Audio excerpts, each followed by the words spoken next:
여러분도 큐티하세요. 예수님의 건의 아래 들어가는 삶이라는 제목으로 오늘 묵상하겠습니다. 모세가 이스라엘 자손 지파의 수령들에게 말하여 사람들이 여호와께 서원하였거나 결심하고 서약하였다면 깨트리지 말고 그가 입으로 말한 대로 이행할 것을 말씀하십니다.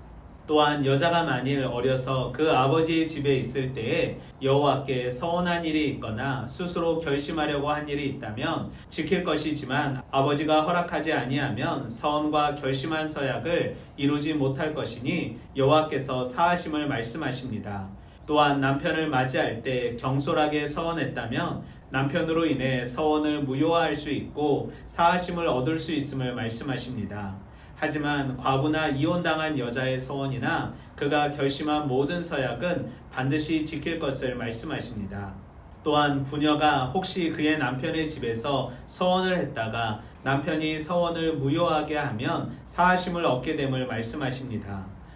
또한 모든 서원과 모든 서약은 그의 남편이 그것을 지키게 할 수 있고 무효하게 할 수 있으니 그의 남편이 여러 날이 지나도록 말이 없으면 아내의 서원과 스스로 결심한 일을 지키게 하는 것이니 남편이 아무 말도 하지 않았기 때문이며 그의 남편이 무효하게 하면 그가 아내의 죄를 담당할 것을 말씀하십니다. 이는 여호와께서 모세에게 명령하신 규례로 남편이 아내에게 아버지가 자기 집에 있는 어린 딸에 관한 서약임을 말씀하십니다. 본문은 여자의 서원은 남자에 의해 제한될 수 있고 결혼 전에는 아버지에 의해, 결혼 후에는 남편에 의해 제한을 받게 됨을 말씀하십니다. 하지만 이것은 여성이 남성에 종속된다는 말이 아닌 하나님께서 허락하신 권위 아래 있음을 말씀하신 것입니다. 사람은 모두 하나님의 권위 아래 있고 예수 그리스도의 십자가 사랑으로 우리는 예수님의 권위 아래서 하나님을 만나 우리의 모든 삶이 사함을 받게 됨을 의미하기도 합니다. 우리는 본문 속에서 명령하시고 지킬 것을 원하시는 하나님, 구체적이고 자세히 말씀하시는 하나님을 발견할 수 있습니다. 하나님의 명령은 하나님을 위한 것이 아닌 하나님의 백성을 위한 우리를 위한 것입니다. 또한 세상에 살지만 세상의 기준대로 살지 못하게 하시기 위해 하나님은 구체적이고 자세히 하나님의 뜻을 알게 하십니다.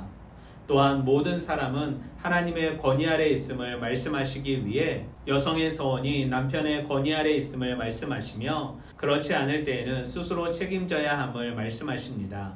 성도는 예수님의 십자가 사랑으로 우리의 모든 허와실을 사함받게 되었습니다.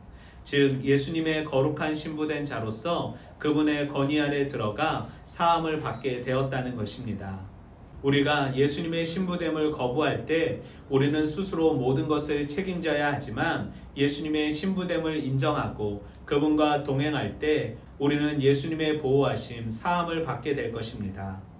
성도의 축복은 예수 그리스도의 권위 아래서 제사함을 받게 되었고 저천국 하나님 나라를 소망하게 되었고 상속받게 되었다는 것입니다.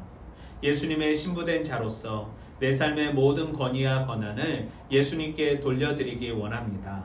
내 뜻을 강조하는 삶이 아닌 하나님의 뜻을 인정하는 삶 살기 원합니다. 오늘도 말씀으로 파이팅!